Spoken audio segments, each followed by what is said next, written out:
안녕하십니까. 오늘은 진짜 예수를 찾아서 31번째 시간으로 성서 해석의 역사 첫 번째 시간을 갖도록 하겠습니다. 지금 몇 차례에 걸쳐서 성서 해석의 문제에 대해서 말씀을 드렸는데 오늘부터 한 몇 차례에 걸쳐서 고대로부터 해서 이 근대라면은 19세기까지 이 성서 해석이 어떻게 큰 물줄기를 흘러왔느냐 하는 것을 살펴보려고 합니다. 그래서 이 역사적인 시기를 나누는 것은 학자에 따라서 다양하겠지만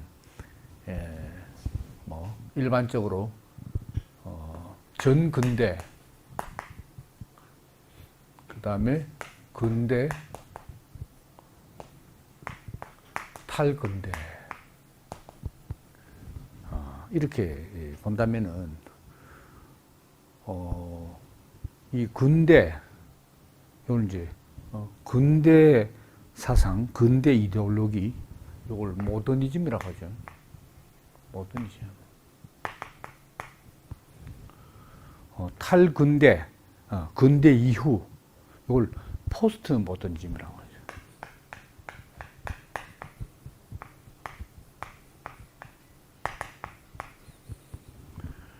하죠. 그러면 이제 전근대, 이 전체란 말이 아니고 앞전자니까, 전근대, 이건 보통 프리모더니즘이라고 하지 않습니다. 포스트 모더니즘 한데, 탈근대 근대 이후 이런 의미고, 요 근대는 맞으면 이제 18세기부터 20세기 이걸 근대라고. 탈근대란 말은 이제 진정한 의미에서 현대죠. 여기서 이제 특히 20세기 중에서도 20세기 중반부터 현재까지. 근대 이후 포스트 모더니즘. 시간적으로 말하면 이제 근대 이후고, 또 사상적으로 이념적으로 말하면 근대 정신을, 모더니즘 근대 정신을 벗어나는 포스트, 두 가지 의미가 있다고 할 수 있죠. 그러면 이 전 근대는 여기는 고대, 중세, 그리고 18세기 이전까지, 17세기까지, 고대, 중세 거쳐서 17세기까지가 전근대라고 말할 수 있죠. 그래서 이제 이 성서 해석의 큰 패턴의 변화가 이렇게 이제 진행되어 왔다. 그리고 이 시기가 고대로 엄밀하게 고대 기독하면 1세기부터 한다면은 1세기부터 한다면 17세기 1700년간을 전근대로 다 이렇게 할 때 여기서 많은 이 안에서의 패턴의 변화가 있었고 그런 거죠.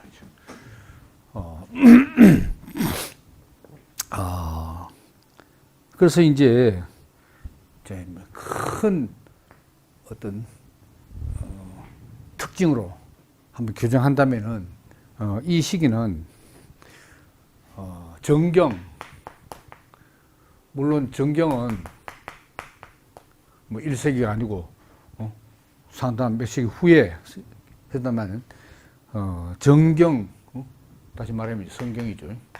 성경과 교회 전통,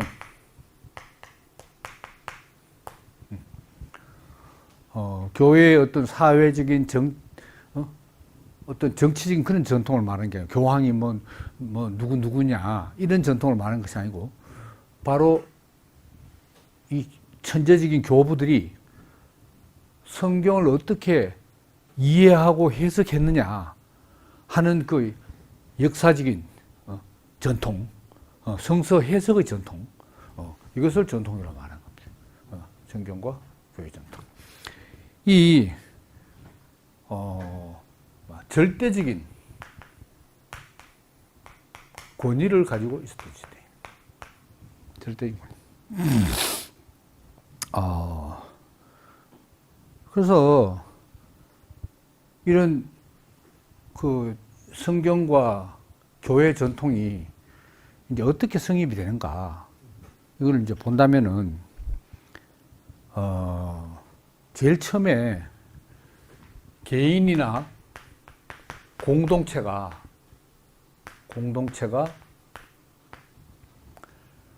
계시의 경험을 합니다. 공동체의 계시 경험.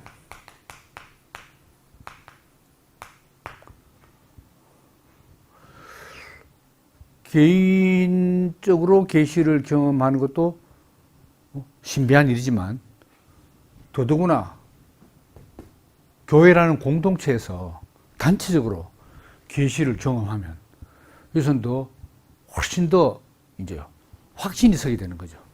많은 사람이 그 계시를 단체적으로 경험했으니까.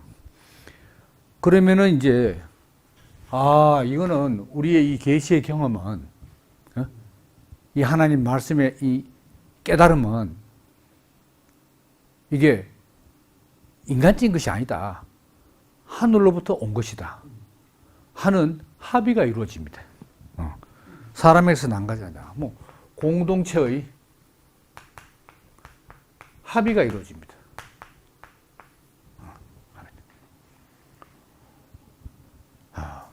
그러면 그 다음에는 이것을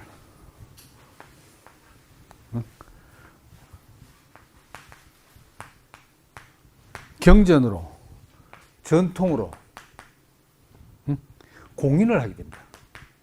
공인. 확정을 짓는 거죠, 이제. 딱.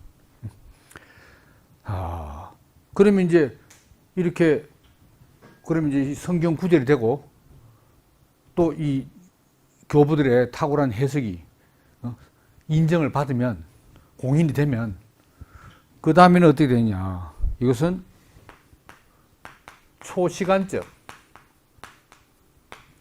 무시간적, 이 말은 뭡니까? 시간을 넘어선 거니까 영원한 거죠. 영원한 이 초시간적, 무시간적 진리로 신봉이 된다. 믿어진다. 가장 단적인 예로 나사렛 예수는 이스라엘의 민중 봉기를 일으킨 사람이 아니고, 우리 이스라엘 백성들을, 하나님의 자녀들을 구원하기로 메시아를 보낸다고 약속했는데, 그 약속이 성취된 분이다. 바로 그리스도다. 구약에서 예언된 그리스도가 우리에게 오셨다 하는 걸 개인적으로, 단체적으로 그 경험을 한다 이거죠. 예수라는 사람을 보고, 이분은 우리의 그리스도다. 나의 그리스도다. 그게 계시 알겠어요? 다른 사람이 미쳤다 하건 말건 분명히 그렇게 보여줬다 이거죠. 그러면 공동체에서, 맞네, 니도 그래 봤나? 나도 그래 봤다. 이래서 이제, 맞지? 해서 합의가 된다 말이죠. 그러면은 예수는 그리스도다. 라는 것을 주제로 경전이 쓰여지고, 그리고 거기에 전통이 더해져서 공인이 됩니다. 그러면 이건 이제 영원한 진리가 되네. 신봉. 그러면은 여기서 이제 교리적인 규범 체계가 된다. 교리적인 규범 체계. 그 경전과 전통을 교리화하는 거죠. 규범으로 딱 만들어요. 그래서 이제 이렇게 됐는데, 이것은 이제 고대로부터 중세로, 고대 교회에서 중세 교회로 갈수록 이것이 더 확고하게 되네요. 확고해지.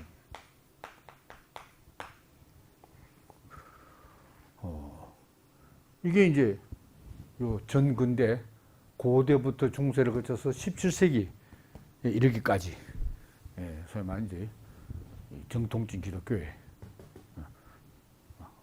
성경 해석이죠. 이런 특징은. 그러니까 이제 이 근대적인 사고방식, 요 18세기 하면 이거 뭡니까? 계몽주의잖아요. 18세기 계몽주의.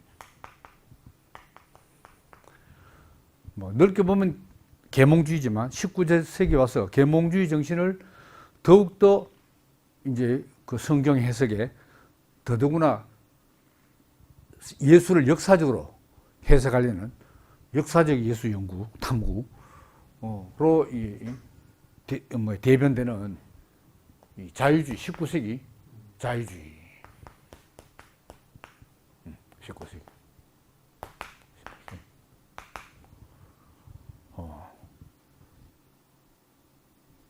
계몽주의와 자유주의, 20세기는 뭐 계속 이어진다고 볼 때, 여기서는 이제 우리가 그 전에 19세기 자유주의 신학 슐라이마흐의 지난 시간에 성경 해석학을 이야기했듯이, 여기서 이제 슐라이마흐뿐만 아니고 19세기의 자유주의자들의 성경 해석의 공통적인 특징은 이 뭡니까?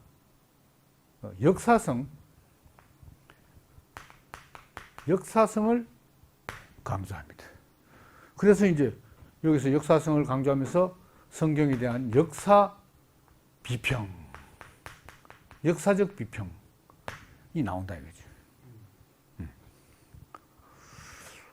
뭐 쉽게 말하면 성경에 기록된 사건, 사실들이 실제로 역사적인 사건이었나, 정말 그 시점에 역사적으로 발생한 사건이냐, 이것을 비평적인 관점에서 이제 분석한다 이 말입니다. 그래서 이제 이 근대적인 성서 해석 입장에서 보면 요 고대 중세 17세기까지의 요 해석들은 뭐가 문제냐, 다 좋다 하더라도 여기서 이제 역사의식이 너무 결여됐다, 이걸 말하고 있습니다.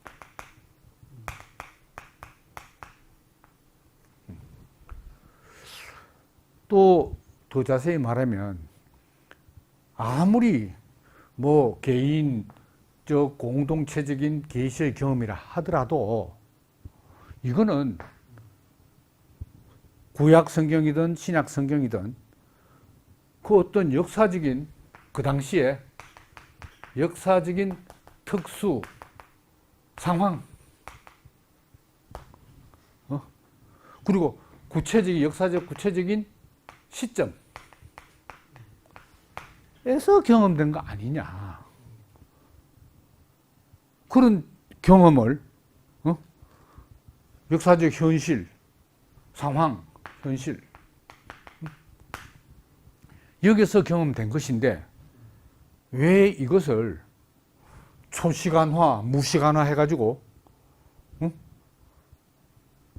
절대적인 진리로, 영원한 진리로 고정시키느냐, 이 말입니다. 뭐 그 말도 일리가 있는 것 같죠.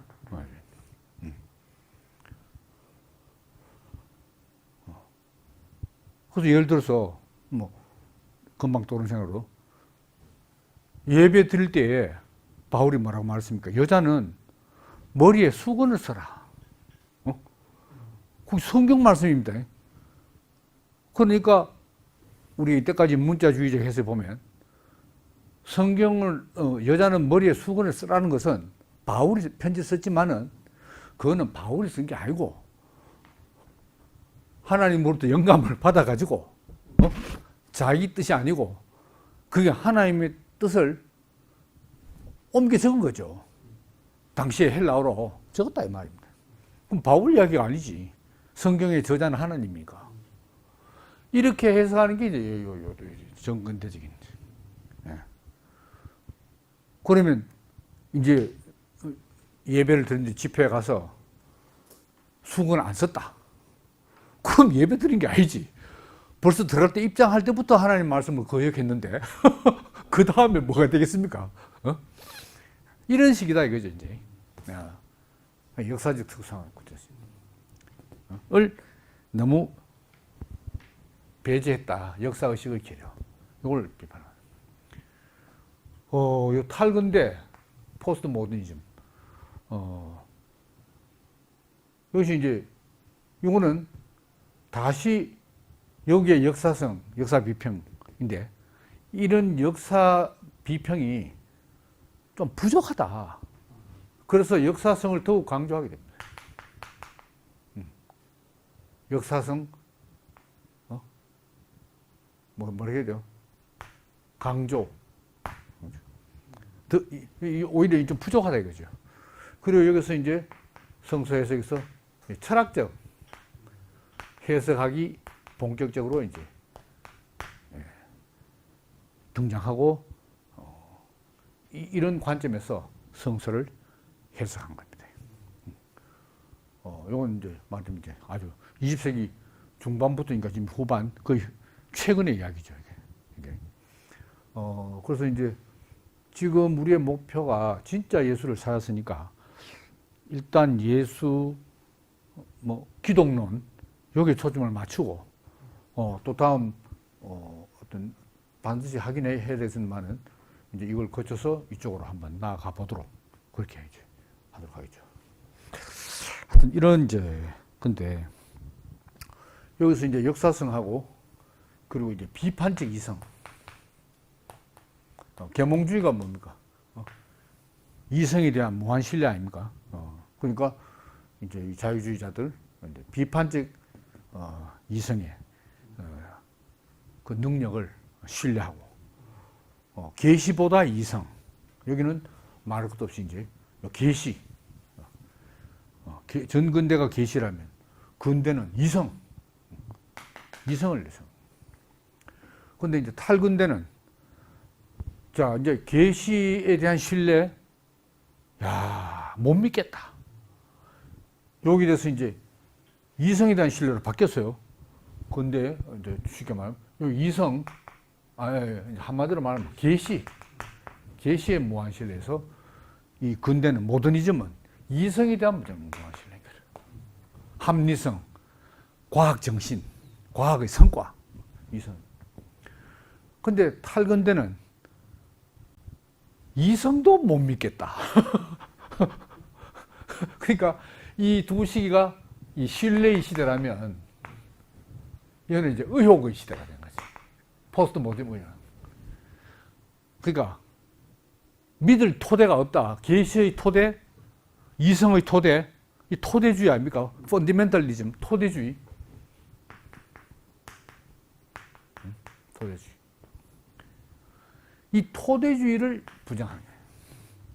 그 베이스가 없어. 그러면 어떻게 됩니까? 토대주의는 어떤 기초, 토대니까 이 토대라는 것이 절대성을 가지고 있는 거예요. 절대성. 근데 이걸 비판하고 탈근대란 말은 탈토대주의라. 펀더멘털 안티, 펀더멘털리즘. 토대를 반대하고 토대를 부정해버리니까 그럼 어떻게 되죠? 탈 토대다 이 말입니다. 그러면 이건 뭐겠어요? 절대성이 없어지니까 상대성. 상대성은 또 다른 동전의 앞면 뒷면처럼 다원성. 요렇게 된다. 그래서 이제 21세기 포스트 모던 신학은 기독교 포스트 모던 신학은 어떻게 흘러가냐? 상대성으로 다원성으로 흘러가니까 왜 기독교만 유일한 종교냐? 뭐 이렇게 돼버린다고요. 이렇게 흘러가 봐요. 그 지금 오늘날 보수 정통, 개혁파 근본주의, 이거는 이제 이 전통을 17세기부터 이 18세기, 19세기, 20세기 전부 이런 전통만 있는 게 아니잖아요. 이걸 계속 루터 정통주의, 루터파, 칼빈파 정통주의 쭉 그대로 오는 거잖아요. 요런 이제 흐름이 있고, 근데 기독교 안에서 그리고 세상적으로 전체적인 어떤 흐름은 일로 흘러가 버린다는 거죠. 그러니까 이제 여기서 이제 우리의 정체성을 어떻게 확보하고 어떻게 이제 증거하고 선포하느냐, 이게 이제 우리의 과제라고 할 수 있는 거죠.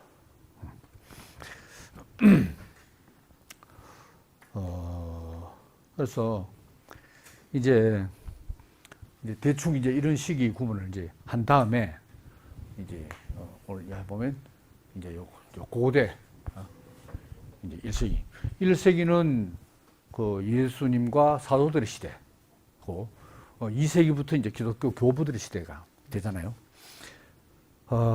근데 이제 이 기독교 성서 해석, 다시 말하면 정경이 만들어지고,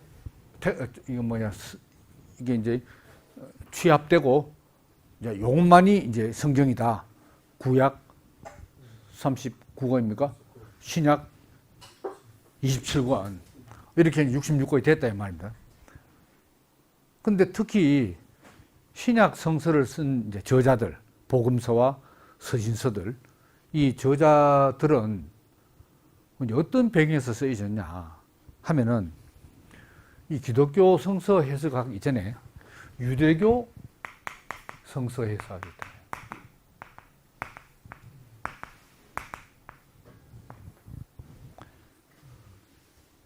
그러니까 예수님의 제자들도 예수를 만나기 전에는 다 유대교인이었잖아요.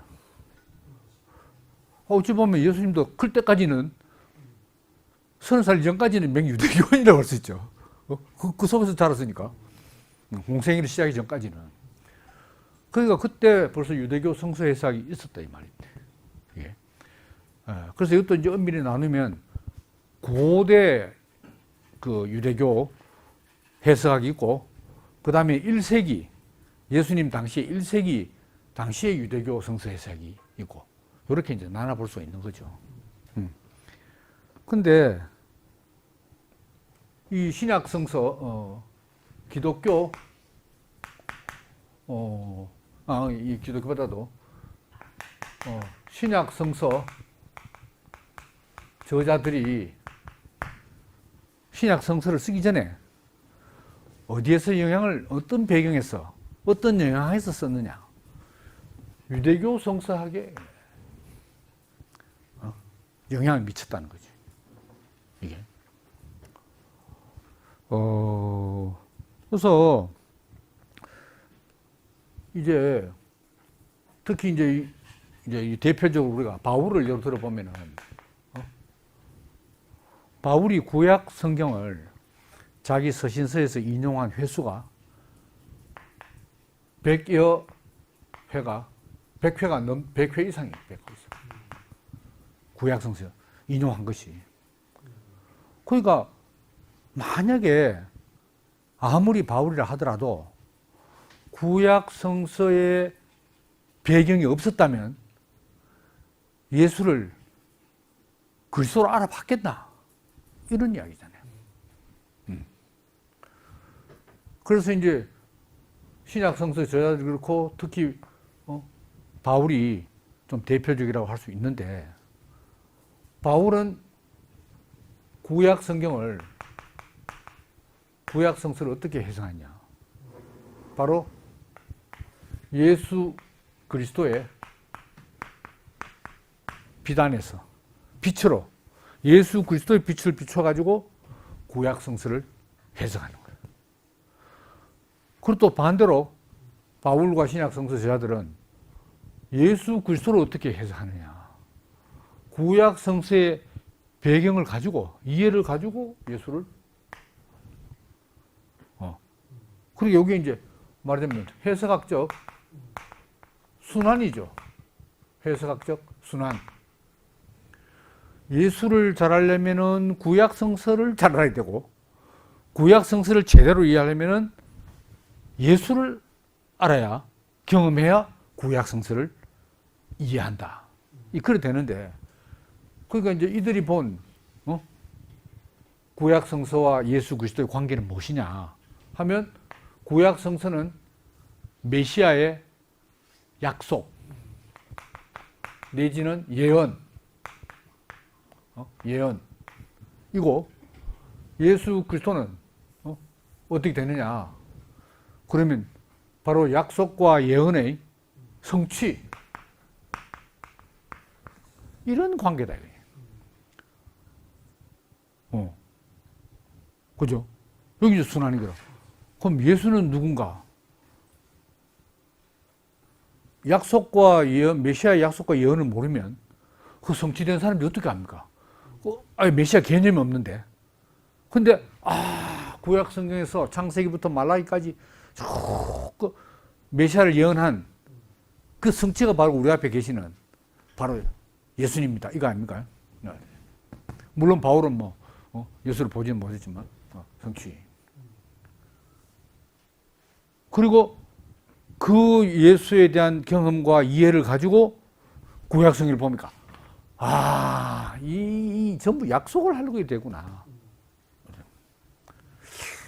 그런데 이제 신약 성경 저자들은 바울은 그랬지만 또 초기 기독교인들은 다 그렇게 해석을 했지만,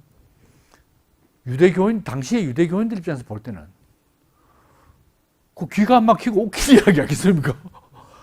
아니, 예수가 뭔데? 아니, 예수를 가지고 우리 구약 성서를 해석하다니, 그게 말이 되나? 그거 아닙니까? 그게 지금까지 유대교회, 그때만 그런 게 아니고 지금도 유대교는 마찬가지입니다. 구약 성경을 자기들은 구약이라고 말하지 않죠. 이런 순환 관계 속에서 이거는 이거는 신, 올드, 뉴 이랬다는 거 아닙니까? 뉴 테스트먼트, 올드 테스트. 자기들은 그게 아니지. 이건 인정 안 하고 이거밖에 없는데 구도 아니지. 이것만 성경이지. 야, 그러니까 구약 성경을 해석하는데 자기들로 봐서는 성경에 없는 바깥 외부적인 요소를 가지고 와서 성경을 해석하니까 그게 말이 됩니까? 자기들의 하나님 말씀을 나사렛 시골뜨기를 가지고 와가지고 해석을 한다는 건 있을 수 없는 일이지. 야, 이런 이제 관계라고 할 수 있는 거죠. 근데 이제 유대교 해석학의 성서에서 이 안에서 본다면은 이 성서 해석의 유형이 4가지가 있어요. 너무 좀 학습적인 것 같아서 뭐 일일이 상세하게 설명을 하지 않겠습니다만은, 여기서도 뭐냐면 문자적 해석. 문자적 해석. 기독교 성서학의 해석에서만 문자적이 아니고 원래 유대교에서 있는 정신인 거야. 이게 뭐겠어요? 구약 성경 자자구구 참 하나님의 영감으로 되어 있다. 맹영감설이에요. 축자 영감설이에요. 그래서 1.1핵도 오류가 없다. 성경 모설이 이때 있었다 이거죠. 이런 이제 거고, 그 다음에 이제 2번째가 미드라시. 용어만 좀 알아놓으면 되겠습니다. 간간히 나오니까 미드라시적 해석. 3번째는 이게 더 생소합니다만은 패셔적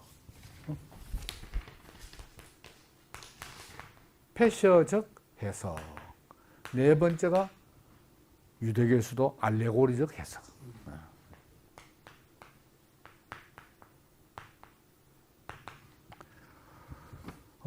미드라시적 해석은 뭐 랍비 문학의 형태라고 합니다. 랍비 문학.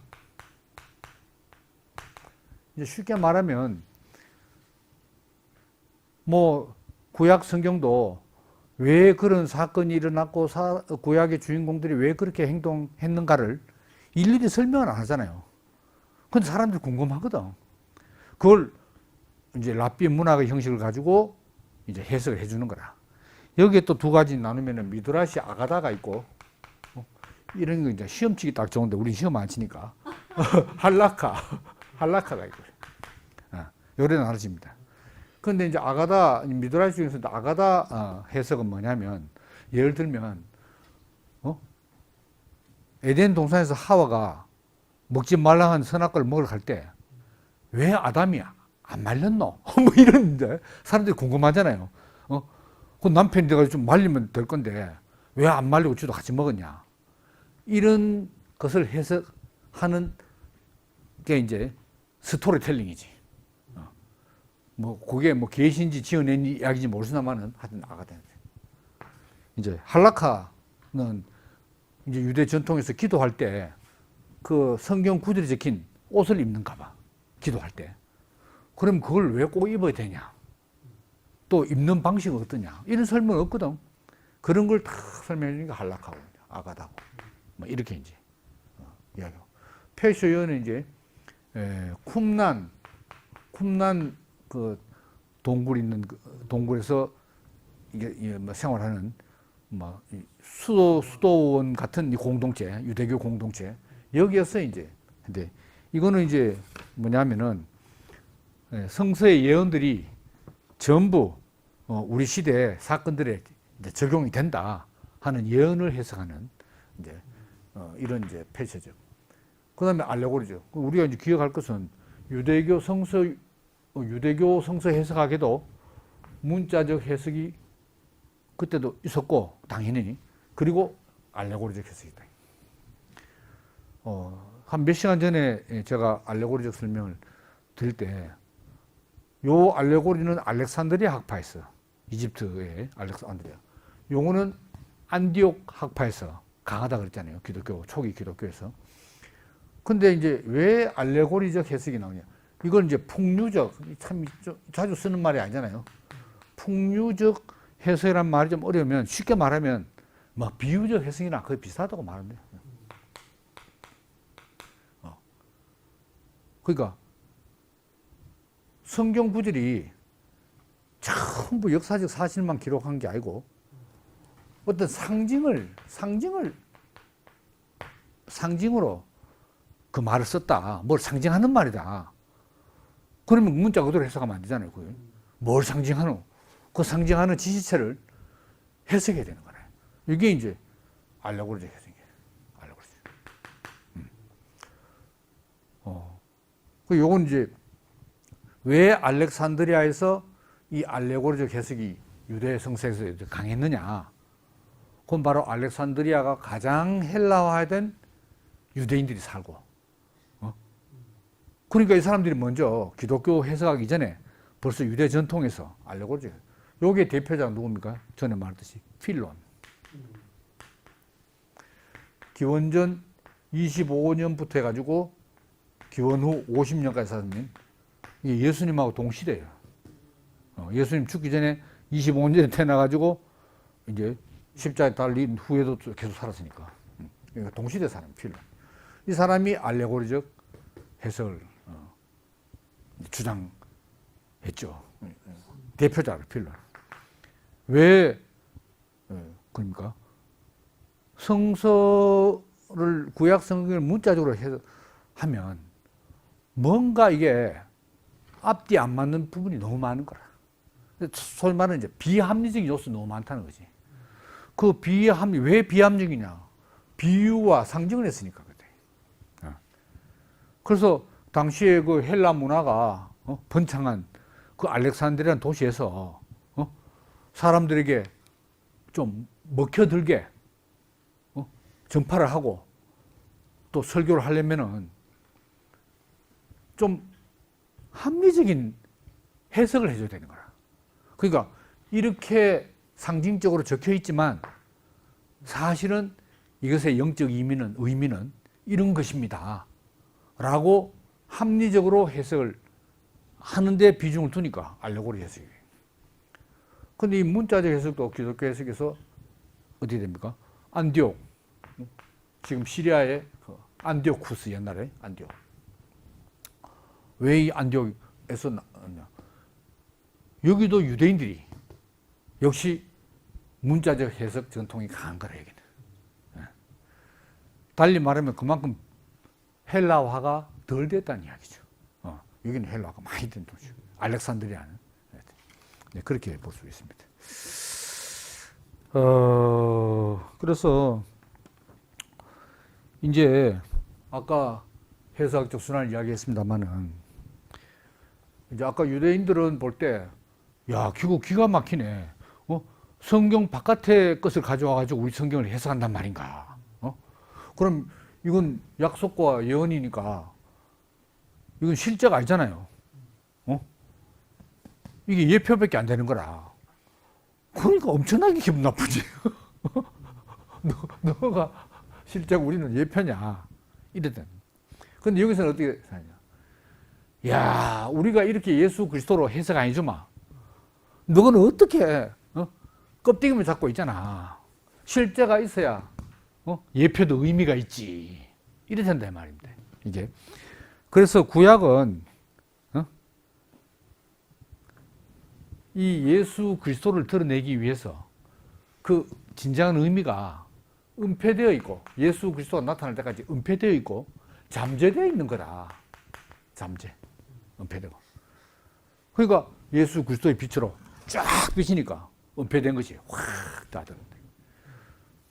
그러면은 구약 성경의 해석의 열쇠라고 할 수 있는 거죠. 예수 그리스도 열쇠인 거예요.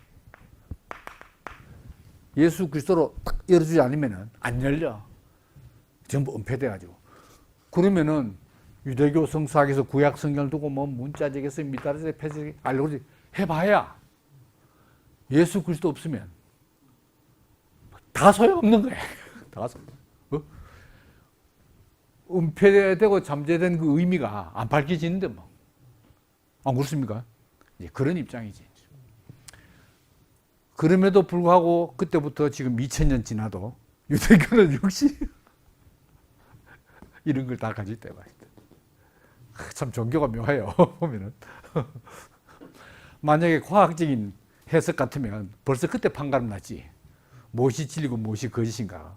그렇지만은 이 종교는 보이지 않는 하나님을 이해하고 해석하는 세계다 보니까 이제 어찌 보면 좀 밑도 끝도 없는 듯이 좀 이렇게 돼 있는 거죠.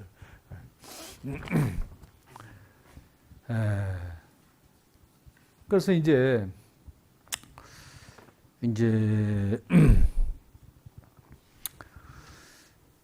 그 초기 요 성경 이제 바울부터 해서 이제 요런 해석적 순환으로 해석을 했는데 이제 이거를 이제 뒤에 가서 이제 뭘로 이제 압축되느냐.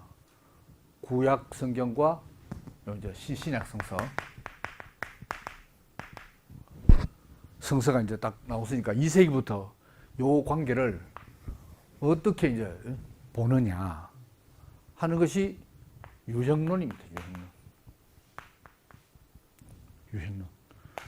요건 좀 생소한 용어인데 유형론, 토폴로지,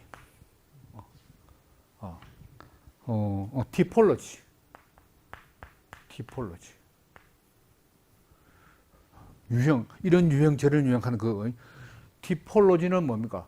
타입하고, 영어의 타입하고 알러지, 학이라는 이제 해서 이제 타입을 따지는 거다. 그게 뭐냐면 구약 성경에 기록된 유형하고 신약 성경에서 기록된 유형하고 그 두 유형 간의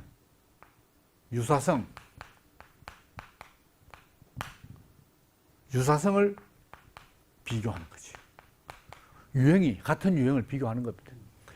그럼 예를 들면, 자, 구약의 아브라함 아들 이삭이 있었다. 그럼 왜 아브라함이 100세가 돼가지고 이삭을 낳았나? 이삭 난 사건 아닙니까? 그러면 이제 아브라함 100세에서 낳았어. 근데 여기서 이제 예수는 성경대로 신약 성경대로 하면 동정녀 마리아에서 낳았어. 처녀 마리아에서 낳았다 이거.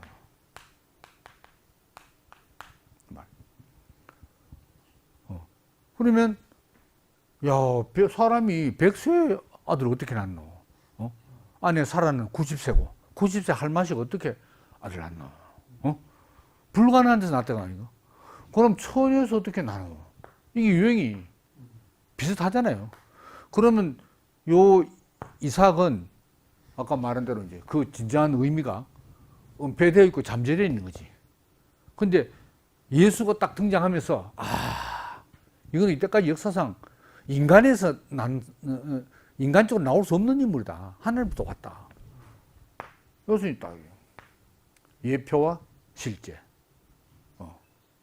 같은 유형. 예를 들면 이런 겁니다. 이제 이런 게 한두 가지가 아니죠. 쭉 이제 그래서 바울이 100회 이상 구약 성서를 인용했다 이거지. 그래서 고린도전서 15장 3절에서 4절에는 뭘 말하고 있냐. 바울이 성경대로 그리스도께서 우리 죄를 위하여 죽으시고 장사 지낸 바 되셨다가 성경대로 사흘 만에 다시 살아나셨다. 성경대로 하는 건 뭡니까? 구약 성경에 있는 대로 있는 대로. 그러면 바울도 유형론적인 해석을 하는 거죠. 구약 성경을 유형론적으로. 대충 뭐 이런 이야기입니다. 그래서 이제 이 초기 신약 성서 저자들 바울 그리고 2세기의 이제 성서 해석학자들은 구약 성경 전체는 구약 성경을 넘어서서 해석돼야 된다. 구약 성서 안에서 해석해 가면 안 된다. 그런 생각이죠. 유대교는 그게 아니죠. 구약 성경은 구약 성경 안에서 해석된다. 이런 이야기.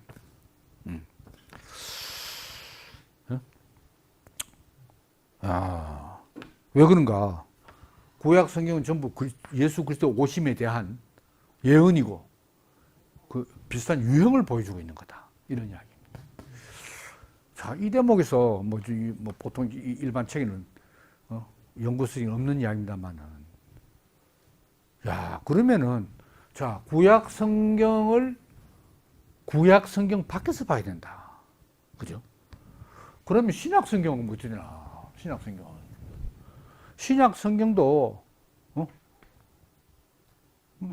많은 어찌 보면 비본질적인 이야기도 많아요. 거기에 뭐 그 당시에 어떤 사회적인 관습을 반영한 것도 있고 그 당시에 우주관, 세계관, 풍습 또 그 당시에 윤리 이런 한데 신약 성서 안에서만 봐야 되느냐? 아니면 신약 성서도 바깥에서 이렇게 봐야 되느냐? 요게 문제가 되는 거지. 또 굳이 아니라면, 자, 구약 성서를 그리스도로 해석했다. 그리스도의 예언으로 좀 해석했다. 그러면 신약 성서는 그리스도의 말씀과 행하심, 사역으로. 그게 무슨 사역입니까? 무엇을 위한 말씀이고 무엇을 위한 사역이냐? 그건 구원이다 이거죠. 메시아가 구원자니까. 구원이다 이거. 그럼 구원이 무엇이냐? 그 신약 성경이라 하더라도 그 당시 기독교인들의 구원관을 그대로 반영한 거 아닙니까? 그 당시 구원관이 뭐겠어요? 내세.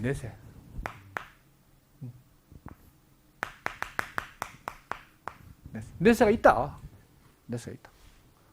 구원은 뭐냐? 나의 불사다, 불사. 영생 불사. 그게 구원이라. 인간의 궁극적인 소원이고. 근데 이제 영생 불사를 못하는 원인이 뭐냐? 죄 때문에 그렇다. 이 죄를 반드시 없애야 돼요, 반드시. 그러니까 그리스도는 왜 왔냐? 바로 내 죄를 없애고 내 영생 불사를 내세 영원히 약속하기 위해서 오셨다. 이거 아닙니까? 그게 뭐 그 안에 약간 다른 소리를 하는 사람도 있지만은 요 전근대에 뭐 이렇게 해도 주제는 구원이거든. 나의 구원자 그리스도 아닙니까? 근데 구원의 내용이 뭐냐? 바로 그건 거야, 이게. 근데 왜 근대에 와서 이것을 비판하게 되었느냐? 바로 그런 구원관이 18세기 과학 시대에 세월이 지금 흘러갈수록 안 먹혀들고 갈수록 의심이 든다는 거죠. 아, 내세가 있나? 이렇게 내세의 영생불사를 믿다가 그것이 과학 정신, 합리주의 정신에 의해서 도전받고 흔들리고 불신이 생기면서 나중에 어떻게 됐냐? 성경 이때까지 봤습니다만 성경 자체의 권위도 흔들리고 성경의 주인공이 예수도 진짜 구원자 맞나? 예수가 주는데 내 죄가 왜 사해지노? 이런 것부터 하게 되고 결국은 하나님을 그래 그것도 하루아침에 불신하기 어렵잖아요. 하나님 그래 있는 걸로 치자.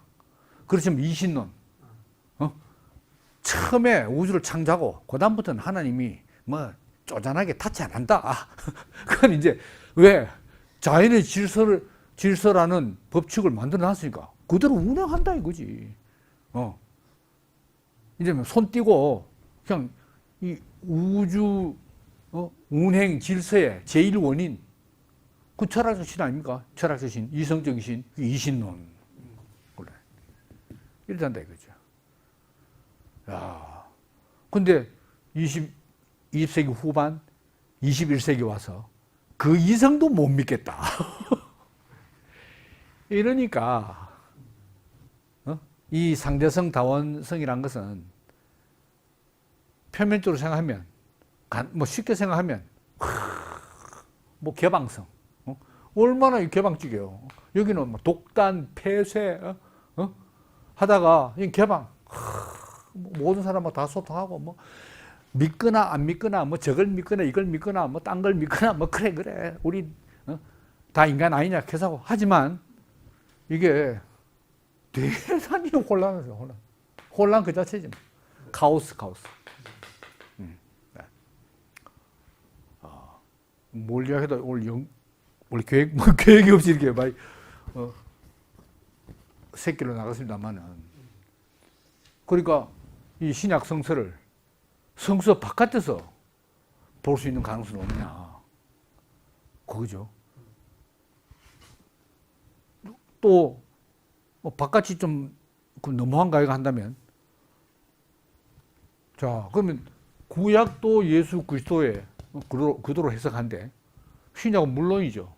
예수 그리스도의 말씀과 사역으로 사역을 기록한 것이니까 그러면 그것은 어느 관점에서 봐야 되느냐. 그러면 예수의 어린 시절 잘 몰라 30세부터 공생의 3년 그게 아니고 결국은 십자가예요. 예수의 마지막 십자가 아닌가. 그 십자가의 관점에서 십자가로 신약 성경을 그럼 물론 뭐 구약까지 다 포함되겠지만 신약 성경을 해석했는데 십자가. 근데 이 십자가도 정근대, 근대, 탈근대로면서 많이 십자가 해석이 바뀌어 왔어요. 근데 잘못하면 이제 오히려 이제 상대성 다소 혼란으로 십자가하는 거라. 야. 그래서 자, 내가 내세의 영생 불사를 누리려면 예수는 나를 포함하려면 나와 같은 동질성이 있어야 되고 그게 뭡니까? 예수의 인성이지. 나도 인성이고 예수도 인성이고. 그렇지만 영생 불사로 이끌어 가려면 내하고 똑같으면 완전 똑같으면 안 되지. 신적인 능력이 있어야 되는 거라. 그 예수의 신성이 바로 나의 영생 불사라는 구원을 위해서는 예수의 신성이 반드시 있어야 돼요. 반드시. 그런데 이 근대 18세기 이후로부터 해서 그런 영생이 어디 있노? 그런 불사가 어디 있노? 이러면은 그럼 예수는 구원자 아니고 성경 인간의 책이고 뭐 다 이제 팽개 치는 사람들이 많잖아요. 그런 구원 없다고 생각하니까. 여기서 인간의 진정한 구원이, 진정한 참 구원이 뭐냐? 그거 아닙니까? 진정한 구원이 성경에서, 구약에서, 신약에서 말하는 진정한 구원을 우리가 어디서 발견해야 될 것인가? 이거거든요. 아무리 그 당시에 역사적 특수 상황에서 구약은 구약대로, 신약은 신약대로 뭐 구체적인 그 시점에서 그때 그 현실에서 썼다 하더라도 그 시간성, 역사성을 넘어서는 어떤 초월적인 무언가를 딱 지시하는 것이 있지 않나. 그러면 이제 구원의 관점, 구원의 개념이 바뀌게 되는 거예요. 그죠? 그러면 이제, 야, 구원이란 거는 잃어버린 나를 찾는 거다. 나를 찾음, 잃어버린 나를. 나를 찾는 거다. 그럼 나의 정체성을 발견하는 거다. 그럼 정체성 발견한 자체가 최종적 목적은 아니겠죠. 아, 구원이라는 거는 뭐 창세기, 구약 성경 처음부터 해서 요한계시록 끝까지 결국은 하나님과 연합이다. 연합이다. 연합을 하려면 연합의 조건이 있어야 됩니까? 하나님은 하나님대로 조건이 있고 인간대로 조건이 있는데, 그러면 나의 정체성을 분명히 알아야 하나님과 연합을 할 게 아니냐. 이런 이야기죠, 뭐, 이제. 그러면 이 십자가가 어떻게 이해되고 해석되어야 되느냐 하는 거죠. 그러니까, 자, 십자가에서 예수가 죽었다. 그건 역사적 사실 맞아요. 그 죽은 거지. 그런데, 신성과 인성을 함께 갖춘 예수라면 뛰어내려서 올 수도 있지만 우리의 대속적인 구원을 위해서 안 뛰어내리고 속죄 제물이 됐다. 요렇게 해석해야 되고, 그 구원의 개념이 내세의 영생불사가 아니고, 지금 나를 찾고 나의 정체성을 발견하면서 내가 내세가 아니라 현세, 이 현세적인 삶 가운데서 하나님과 연합을 하는 것이 진정한 구원이고, 하나님 바로 그 구원을 위해서 예수를 보냈다 하면 예수는 굳이 신성을, 내세 영생 불사를 약속하는 신성을 갖출 필요가 없고, 그거 갖추면 오히려 정체성을 못 찾는다. 이래 되잖아요. 그러니까 어찌 보면 이거는 해석이지. 근데 아마 이제 신성과 인성이라는 그리스도의 양성을 주장하는 사람들은 그게 바로 사실이다 가겠지. 안 죽은 것도 사실이지만, 죽은 건 사실인데, 죽었지만은 그래도 안 죽을 수 있는데 죽었다. 그걸 사실을 하지. 왜? 예수를 그렇게 믿는데. 근데 이쪽에서는, 안 내려온 게 아니고, 원래 똑같은 인간으로서 못 내려오고 죽었다. 보통 사람 같은 거는 두 가지 해석이 필요 없어요. 하나 해석밖에 없고 다 사실인데, 예수에 관해서는 해석이 두 가지다. 우리는, 한쪽에서는, 이 현실적인 구원, 나의 정체성을 찾아서 하나님과 연합하는 현실적인 구원을 이왕조서는 이게 죽은 것이 사실이다. 못 내려 죽은 것이 사실이다 하지만, 저쪽은 그렇게 인정 안 하는 거지. 그래서 제 생각에는 그 해석이라고 봐요. 죽은 거는 사실이고, 그 죽음을 어떻게 이제 이해하느냐, 해석하느냐, 해석이지. 이쪽에서 보면 그건 사실이지. 사실이면 저쪽은 사실을 인정 안 해주는 거라. 서로, 자기들은 반대쪽에서 이제 자기 사실을 하지. 안 그렇겠어요? 오늘 용 계획 없이 막 딴 데로 나가본데 이상하겠네. 역시 오늘도 준비한 거 절반도 지금 못하고 시간이 다 돼가네요. 저녁도 못 먹고 준비했는데. 그래서 이제, 자, 이런 유형론적 해석은 이제 학문적 입장에 보면 해석자 자신의 신학적 전제 또는 선이해의 틀을 가지고 자의적으로 해석하는 경향이 있다. 자, 예수 그리스도라는 선이해의 틀을 가지고 구약 성경을 해석해버리면 지금까지 유대교 구약 성경 해석학자들이 볼 때는 그건 너 마음대로 해석한 거 아니냐. 예를 들어서 한 아기를 주실 거다 하나님이. 처녀가 잉타하여 아들라 그 이름을 임마누엘 하리라 했을 때 유대교 학자들이 볼 때는 그게 수백 년 뒤에 예수 그리스도의 출생을 예언하는 게 결단코 아닌 거라. 그 당시 상황에서 이 불가능한 상황에서도 하나님이 이스라엘 백성을 구원하신다는 그런 그걸 의미하는 거지. 어떻게 그걸 그렇게 해석하냐 이렇게 될 거 아닙니까? 야, 그러니까 이 해석이 정말 중요한 것 같아요. 어떤 관점에서 어느 지점에서 해석을 하느냐 이제 하는 거죠.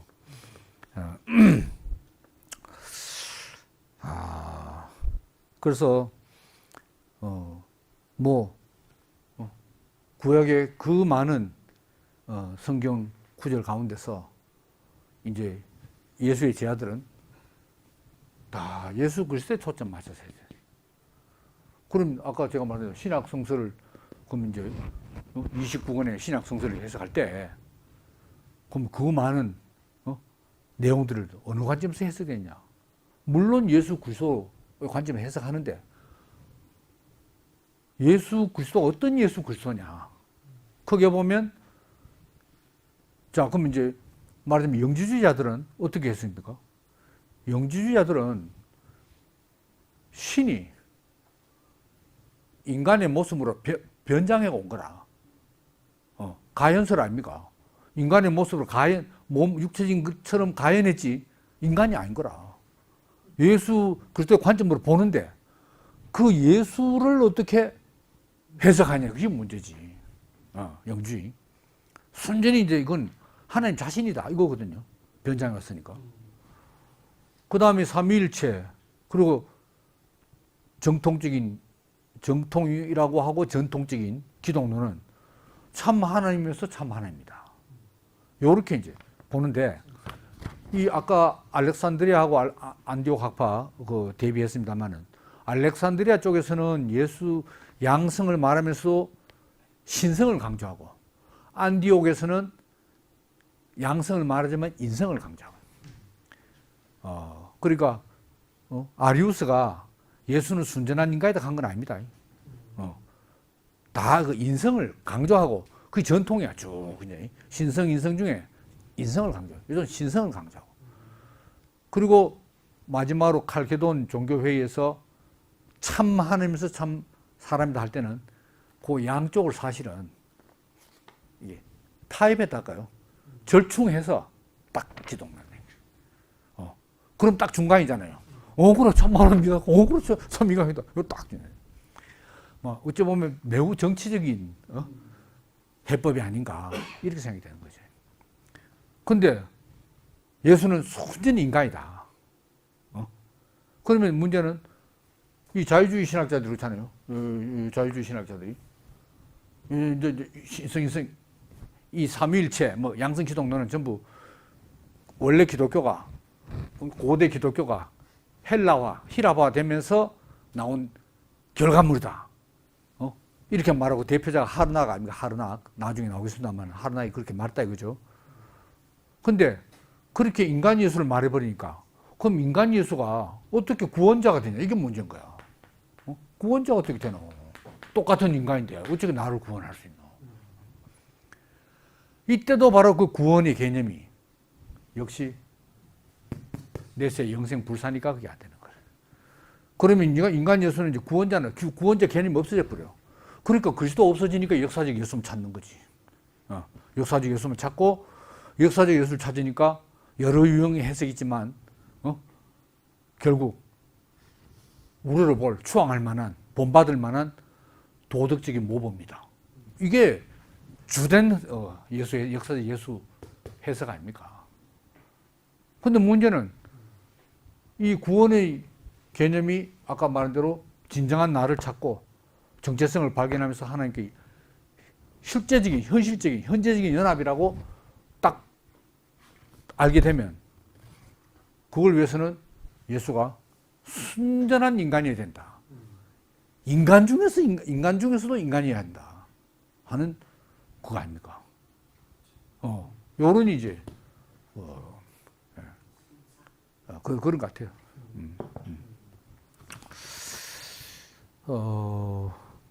자, 그러면은 오늘 시간이 뭐 좀 돼서, 다음 절반부는 준비는 너무 아까우니까 다음 이어서 하도록 하겠습니다. 경청 감사합니다.